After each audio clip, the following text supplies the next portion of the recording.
Stock market trading एक तरीका जिससे कमा सकते हैं आप बहुत सारा पैसा। लेकिन अगर ये इतना इजी है तो क्यों नहीं हर कोई करता है स्टॉक मार्केट ट्रेडिंग? क्योंकि इसमें जितना आप पैसा कमा सकते हैं उतना या उससे कहीं गुना ज़्यादा पैसा आप गवा भी सकते हैं। तो बहुत ज़रूरी है इसके प्रॉपर नॉलेज के साथ इसमें ट्रेड करना, क्योंकि कोई भी ट्रेड या व्यापार आप क्यों करते हैं? पैसा कमाने के लिए। पैसा कमाने के दो तरीके हैं, ज़्यादा से ज़्यादा प्रॉफिट अर्न करना एंड अपने लॉसेस को कम करना। तो welcome all to Investopedia India with Shefali Garg. आज के अपने वीडियो में मैं आपको दूंगी 5 टिप्स जो आपको ट्रेडिंग में हेल्प करेंगी, जो आपको अपना प्रॉफिट बढ़ाने में, लॉसेस कम करने में, इन शॉर्ट ट्रेडिंग के द्वारा आपको ज़्यादा से ज़्यादा पैसा कमाने में हेल्प करेगी। उसके पहले अगर आपने मेरा चैनल सब्सक्राइब नहीं किया है तो नीचे bell button and subscribe press करके इसे सब्सक्राइब कीजिए। वीडियो अगर आपको अच्छी लगी तो प्लीज़ इसे लाइक एंड शेयर कीजिए।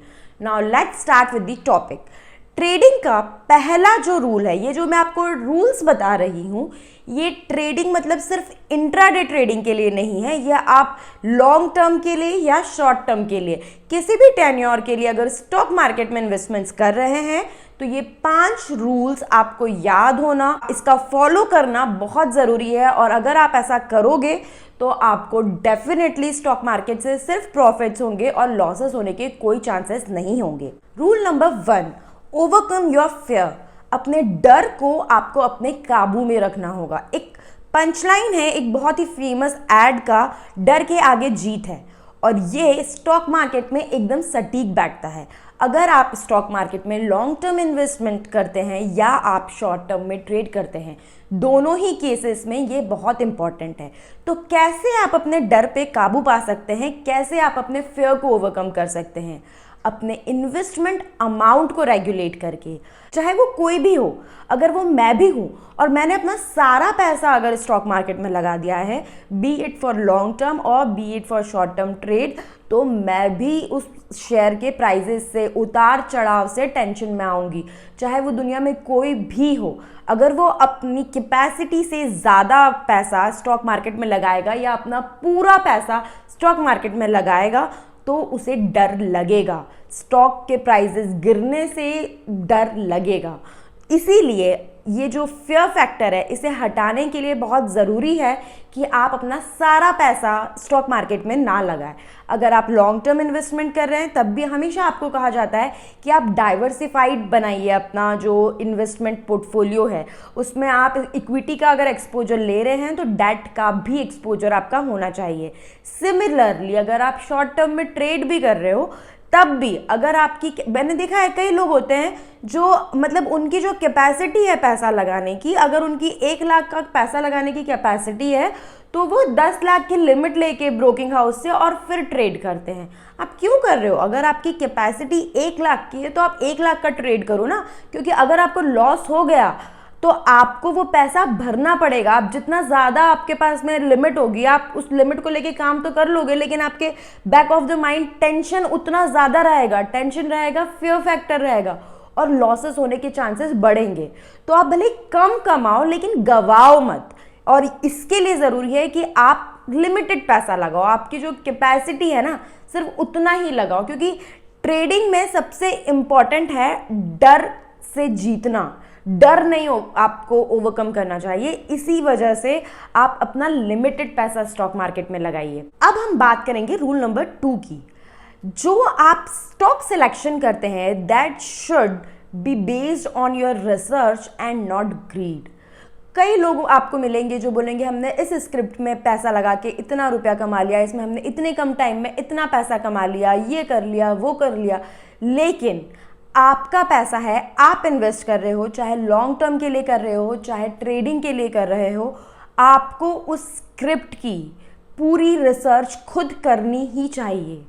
आप प्रॉपर रिसर्च करके, आपको पता है अगर आप लॉन्ग टर्म के लिए इन्वेस्ट कर रहे हो तो आप कितने टाइम के लिए इन्वेस्ट कर रहे हो, क्या आपका टारगेट है, आप कितना पैसा लगा सकते हो, उस हिसाब से आप अपनी स्क्रिप्ट्स पिक करोगे। ब्लू चिप कंपनीज में मैंने आपको बोला है कि लॉन्ग टर्म इन्वेस्टमेंट ज़्यादातर आपका जो एक्सपोजर है वो ब्लू चिप कंपनीज में होना चाहिए, लेकिन अगर आप ट्रेड कर रहे हो तो आप अकॉर्डिंगली स्क्रिप्ट्स पिक करोगे, आप ऐसी स्क्रिप्ट्स पिक करोगे जो थोड़ी सस्ती हो, ताकि आप वॉल्यूम में ट्रेड कर पाओ, वॉल्यूम आपको ज़्यादा मिले, ज़्यादा शेयर्स आप परचेज कर पाओ। सेकंड, वो लिक्विड हो, क्योंकि जितना ज़्यादा लिक्विड का क्या मतलब हुआ कि उसमें ज़्यादा से ज़्यादा ट्रेड होता है, मार्केट में वो स्क्रिप्ट ट्रेड होती है, तो जितना वो स्क्रिप्ट ट्रेड होगी उतना वो वोलेटाइल होगी।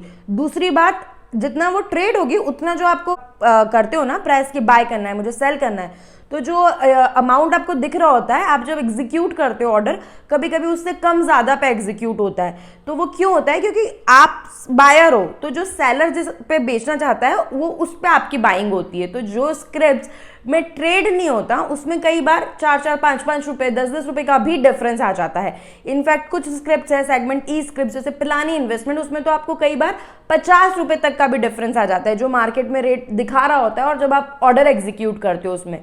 तो इस तरह की स्क्रिप्ट में आप ऑफकोर्स ट्रेडिंग नहीं कर सकते, अदरवाइज आपका पूरा कैलकुलेशन ही खराब हो जाएगा। हो सकता है आपने जो प्रॉफिट आपको दिख रहा होगा वो ऑर्डर एग्जीक्यूट होने पे लॉसेस में कन्वर्ट हो जाए। तो इसलिए ज़रूरी है कि आप अपनी रिसर्च करो, ये स्क्रिप्ट कौन सी कैटेगरी में है, इसमें ये लिक्विड स्क्रिप्ट है, ये लिक्विड स्क्रिप्ट नहीं है, कितने टाइम में ये रिटर्न्स दे सकती है। आपको पता है कि आप लॉन्ग टर्म के लिए इन्वेस्ट कर रहे हो, शॉर्ट टर्म के लिए इन्वेस्ट कर रहे हो, ट्रेड कर रहे हो, इन्वेस्ट कर रहे हो। ये जो आप अगर रैंडमली आपने देखा टीवी पे किसी ने कहा, एनालिस्ट आया उसने कहा कि ये स्क्रिप्ट इतने % रिटर्न्स दे देगी, ये लेवल टच कर लेगी, आप ले लेते हो सकता है वो लॉन्ग टर्म के लिए रिकमेंडेशन हो, और ज़रूरी नहीं है कि सारी रिकमेंडेशंस वर्क करे। तो आपका अपनी खुद की रिसर्च करना वो ज़्यादा इंपॉर्टेंट है रादर देन सिर्फ लालच में आके या ग्रीडी होके कोई भी स्क्रिप्ट खरीद लेना। Rule number 3, trust your self. एक बार आपने अपनी रिसर्च कर ली, एक बार आपको जिससे एडवाइस लेनी है वो सारी एडवाइस लेके आपने स्टॉक परचेज कर लिया, उसके बाद में you have to trust yourself, you should not get influenced. आप जब रिसर्च करोगे ना तो आप माइंड में बहुत क्लियर होगे कि मुझे किस लेवल पे उस स्टॉक को बाय करना है। अगर मैं लॉन्ग टर्म इन्वेस्टमेंट के लिए जा रहा हूँ तो मुझे किस लेवल पे बाय करना है, कितना बढ़ने पर कितने टाइम में मुझे वो प्रॉफिट बुक करके एग्जिट कर देना है या फिर होल्डिंग रखना है, मैं डिविडेंड, बोनसेस, इन चीज़ों के लिए इन्वेस्ट कर रहा हूँ या फिर स्टॉक प्राइस सिर्फ डबल हो जाए इसके लिए इन्वेस्ट कर रहा हूँ। अगर कितना नीचे जाता है तो मुझे उसे एवरेज करना है, नहीं करना है। अगर मैं ट्रेड के लिए शेयर परचेज कर रहा हूँ तो मुझे कितना उसको किस लेवल पे परचेज करना है, कितना बढ़ने पे मुझे एग्जिट कर जाना है, कितना गिरने पर मुझे स्टॉप लॉस लगाना है। ये सारी चीज़ें आपके माइंड में क्लियर होगी अगर आप अपनी रिसर्च के बाद में पिक करोगे स्टॉक को।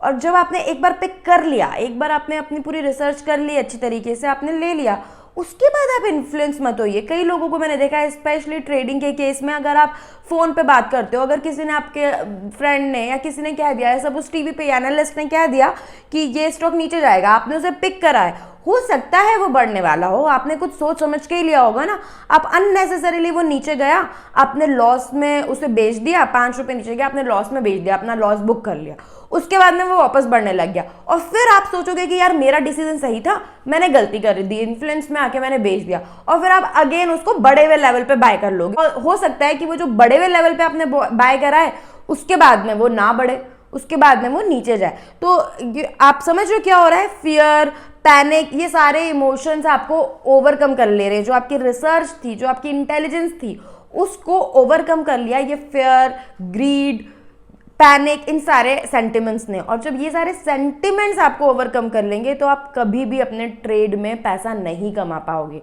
B it short term trade, B it long term investment. इसलिए आपको इन्फ्लुएंस नहीं होना है। आपको जितना इन्फ्लुएंस होना है, आपको जितनी रिसर्च करनी है ना, आप परचेजिंग करने के पहले कीजिए। एक बार आपने परचेजिंग कर ली, उसमें अपनी जब आप रिसर्च करोगे ना, उसमें आप डिसाइड कर लो क्या मेरा एंट्री लेवल रहेगा, क्या मेरा एग्जिट लेवल रहेगा, क्योंकि किसी को भी एग्जैक्ट बॉटम या एग्जैक्ट पिक नहीं मिल सकता। आपने डिसाइड कर लिया अगर आपको इतना प्रॉफिट कमा के बाहर होना है, आप बाहर हो जाओ ना, उसके बाद में आप मत देखो स्क्रीन, मत हो आप दुखी कि यार मैंने, आप ट्रेडिंग में भी ऐसा करते हैं लोग, लॉन्ग टर्म इन्वेस्टमेंट भी करते हैं कि अब खुद ने प्रॉफिट बुक कर लिया, बाहर हो गए, उसके बाद में 5 रुपए 10 रुपए भी स्टॉक बढ़ गया तो टेंशन में आ जाते हैं कि यार मैंने गलत टाइम पे बेच दिया, मुझे होल्ड करना चाहिए था। इस चक्कर में, इस टेंशन में, इस लालच में वो क्या करते हैं, फिर से बढ़े हुए लेवल्स पे बिना कुछ सोचे समझे, बिना रिसर्च करे बढ़े हुए लेवल्स पे वो ले लेते हैं। बढ़े हुए लेवल्स पे आपने उस स्टॉक को ले लिया तो be it short term trade, be it long term investment, हो सकता है आपको उसमें वापस से प्रॉफिट ना मिले, स्टॉक नीचे जाने लगे और आप फिर उसके बाद डर जाओ कि मैंने बढ़े हुए पे ले लिया और फिर आप लॉस बुक कर लोगे।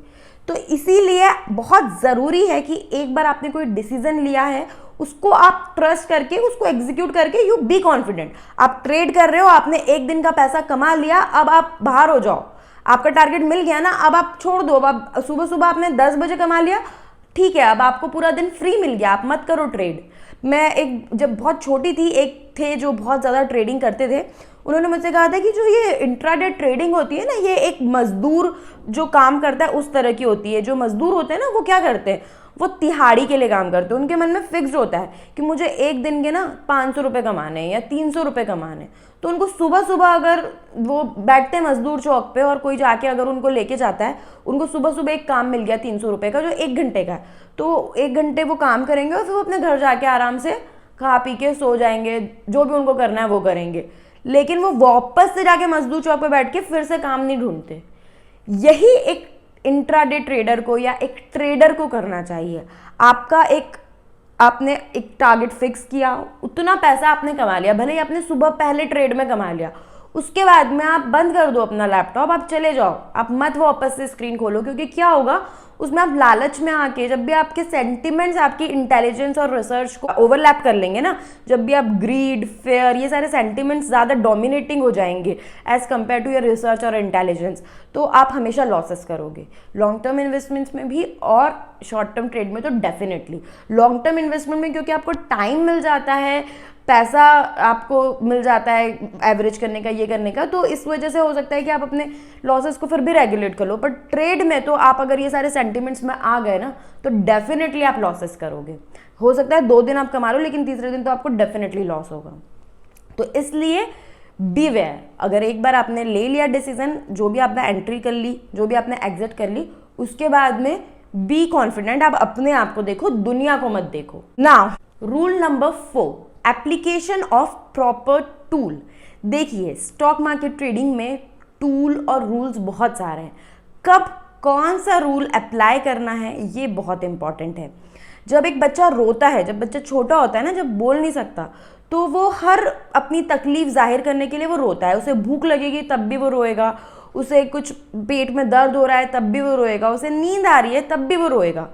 लेकिन उसकी माँ को या जो उस बच्चे की टेक केयर कर रहा है, उसे उसके रोने से ये समझना होता है कि इस बाहर की चीज़ों को देखते हुए, जो उसका टाइम टेबल है वो देखते हुए, उन्हें ये डिसाइड करना होता है कि ये जो इसका रोना है ये किस चीज़ के लिए। अगर वो भूख के लिए रो रहा है और उसे सुलाने की कोशिश की जाए तो वो किसी काम की नहीं रहेगी। लेकिन अगर वो भूख के लिए रो रहा है और उसे खाना खिला दिया जाए तो वो चुप हो जाएगा। इसी तरीके से आप एक माँ की तरह आपको ये पहचानना होगा कि कब आपको अपनी ट्रेड में कौन सा रूल अप्लाई करना है। फॉर एग्जाम्पल, अगर स्टॉक गिर रहा है, आपने जिस वैल्यू पे स्टॉक को परचेज करा, अगर वो उससे नीचे जा रहा है, तो स्टॉप लॉस भी एक टूल है जो रेट गिरने पर अप्लाई किया जाता है, और एवरेजिंग भी एक टूल है जो रेट गिरने पर अप्लाई की जाती है। तो कब आपको कौन सा टूल अप्लाई करना है वो ज़रूरी है। आपको जब आपने शेयर परचेज किया था, जब आपने उसके एंट्री एग्जिट लेवल्स डिसाइड किए थे, उसी टाइम पे अगर आप ट्रेड कर रहे हो तो आपको उसका stop loss level definitely decide करके रखना चाहिए कि मुझे जो एंट्री एग्जिट लेवल का मतलब ही यही है। एंट्री लेवल वो होता है कि आपने डिसाइड करा कि मुझे ये स्टॉक परचेज करना है 1000 रुपये पे। एग्जिट लेवल होता है कि मुझे अगर ये 1040 हो जाएगा, 40 रुपये पर शेयर का प्रॉफिट होगा, मैं इसे बेच दूंगा। लेकिन उल्टा हुआ, ज़रूरी नहीं है कि मेरी प्रेडिक्शन, मेरी जो वर्किंग है वो 100% उस पर अप्लाई हो। अगर उल्टा हुआ, ये नीचे जाने लग गया, तो कई बार होता है नीचे जाता है फिर वापस ऊपर जाने लगता है, तो हो सकता है ये 990 पे जाए और फिर वापस रिकवर करने लग जाए। तो पर मेरी कैपेसिटी क्या है कि मैं इस पर 20 रुपये पर शेयर का ही लॉस बेयर कर सकता हूँ। तो मैं 980 पे अपना स्टॉप लॉस लगा दूंगी कि इससे नीचे अगर ये शेयर गया तो मैं इसे बेच के एग्जिट कर जाऊंगी। बड़ा तो इतना प्रॉफिट बुक करके एग्जिट करूंगी, अगर नीचे जाने लगा, मेरी रिसर्च काम नहीं करी, तो इतना लॉस बुक करके मैं बाहर हो जाऊंगी। ये है स्टॉप लॉस। एवरेजिंग क्या है, अब शेयर नीचे जा रहा है, अगर आपने 1000 रुपये पे लिया, शेयर हो गया 998 रुपीज़, आपने कहा 2 रुपये कम हो गया, मैं वापस से और ले लेता हूँ, एवरेज कर लेता हूँ, मेरा एवरेज होएगा 999। पहले मैंने 50 लिए थे, फिर मैंने 50 ले लिए 998 के लेवल पे, बाद में और नीचे चला गया, धीरे धीरे करके आपके उस पैसे ही खत्म हो गया, अब आप एवरेज नहीं कर पा रहे, और फिर आपका स्टॉप लॉस लेवल आ गया और आप लॉस बुक करके बाहर निकल गए। नहीं, आपको एवरेजिंग कब करना है, आपको गिरते हुए स्टॉक के लिए, गिरते हुए मार्केट के लिए एवरेजिंग नहीं करना है। आप जब मार्केट गिर रहा है, आपको दिख रहा है कि ये स्टॉक गिर रहा है, पहले तो आप पता लगाओ वो किस रीजन से गिर रहा है, कितने लेवल तक वो गिर सकता है, उसके बाद जब वो रिकवर करने लगे तब आप उसको एवरेज करो, उसको बॉटम आउट तो होने दो, आप उसकी थोड़ी स्टडी तो करो, जब वो बॉटम आउट हो जाएगा तब आप उसको एवरेज करोगे ना। आप हर लेवल पे एवरेज थोड़ी कर सकते हो, आप बैंक नहीं हो ना कि आपके पास अनलिमिटेड पैसा है। तो एवरेजिंग कब करना है ये भी इंपॉर्टेंट है, एवरेजिंग करना भी है या नहीं करना है ये भी इंपॉर्टेंट है। जो ट्रेडिंग वाले शेयर्स होते हैं स्पेशली, उसमें कई बार एवरेजिंग काम नहीं करती, इसलिए ही मैं आपको बोलती हूँ कि लॉन्ग टर्म इन्वेस्टमेंट कीजिए, ब्लू चिप स्टॉक्स पिक करिए, क्योंकि वो अगर गिर रहे हैं ना, एक बॉटम बना के वो वापस रिकवर डेफिनेटली करेंगे और उसमें हम एवरेजिंग अप्लाई करेंगे। लेकिन जब आप ट्रेड कर रहे हो ना, तो एवरेजिंग से ज़्यादा इंपॉर्टेंट होता है स्टॉप लॉस, क्योंकि आप छोटे छोटे शेयर्स में काम कर रहे हो, कई शेयर्स तो डिलिस्ट हो जाते हैं कुछ टाइम बाद, कई शेयर्स ऐसा गिरते हैं कि कभी रिकवर ही नहीं कर पाते।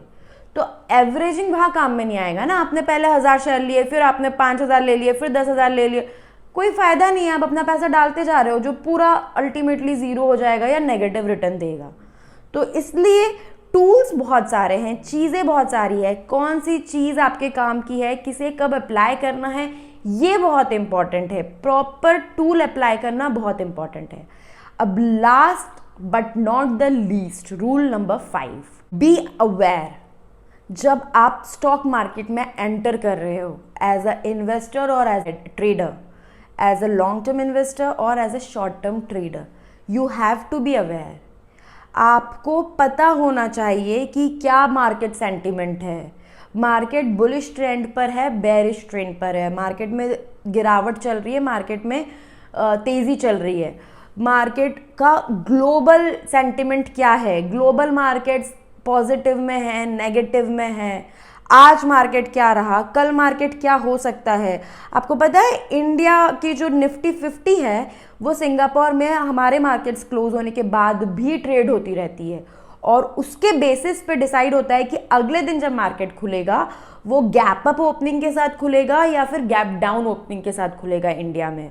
अगर सपोज आज मार्केट क्लोज हुआ तब हमारी निफ्टी 50 थी 9000 के लेवल पे, और मार्केट हमारा क्लोज होने के बाद 3:30 बजे के बाद सिंगापुर मार्केट में ट्रेड होता रहा और निफ्टी 50 ने टच कर लिया लेवल 9200 का, तो कल जो मार्केट में ओपनिंग होगी वो गैप अप ओपनिंग के साथ होगी।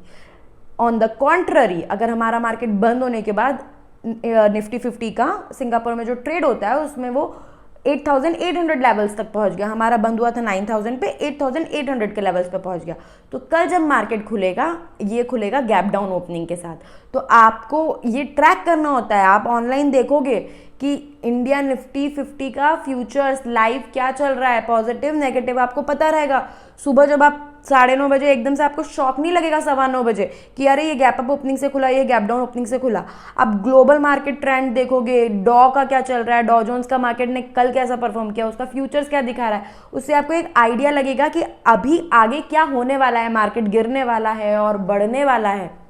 उसके अलावा आपको न्यूज़, आपको अपनी इकोनॉमी के बारे में पता होना चाहिए, आपको इंडस्ट्री ट्रेंड्स पता होना चाहिए कि जिस स्टॉक में आप इन्वेस्ट कर रहे हो उस स्टॉक की इंडस्ट्री अभी कैसा परफॉर्म करनी है, अभी जो सिनेरियो है, अभी जो सर्कमस्टेंसेस है उसमें आगे जाके इसका क्या फ्यूचर है। इस पर्टिकुलर स्टॉक से रिलेटेड कोई न्यूज़ तो नहीं आई है, कभी कभी बहुत ज़्यादा मार्केट में उस स्टॉक का रेट किसी दिन बढ़ता है किसी दिन गिरता है, जो उस स्टॉक से रिलेटेड न्यूज़ की वजह से होता है। तो ये सारी चीज़ों की अवेयरनेस होना बहुत ज़रूरी है। You have to be aware when you are entering, when you are stepping into the market. So this was all about the 5 rules to earn money in stock market. आप इन्वेस्टर हो या आप trader हो, आप long term के लिए invest कर रहे हो या आप शॉर्ट टर्म के लिए ट्रेड कर रहे हो, मेरी कोशिश है कि आप स्टॉक मार्केट में सिर्फ और सिर्फ पैसा कमाएं। और ये आपको भी रूल बनाना चाहिए कि आप मार्केट में भले ही कम पैसा कमाएं लेकिन आपको पैसा गंवाना नहीं है। और इसीलिए मैंने ये 5 रूल्स बनाए और एक्सप्लेन किए हैं। आई होप आपको मेरा ये वीडियो अच्छा लगा। अगर ऐसा है तो प्लीज़ मेरा चैनल सब्सक्राइब कीजिए, वीडियो मेरी लाइक एंड शेयर कीजिए, और कमेंट्स में प्लीज़ आप अपने जो भी आपको ये वीडियो देख के फील हुआ वो नीचे कमेंट्स में लिखिए। Thank you so much.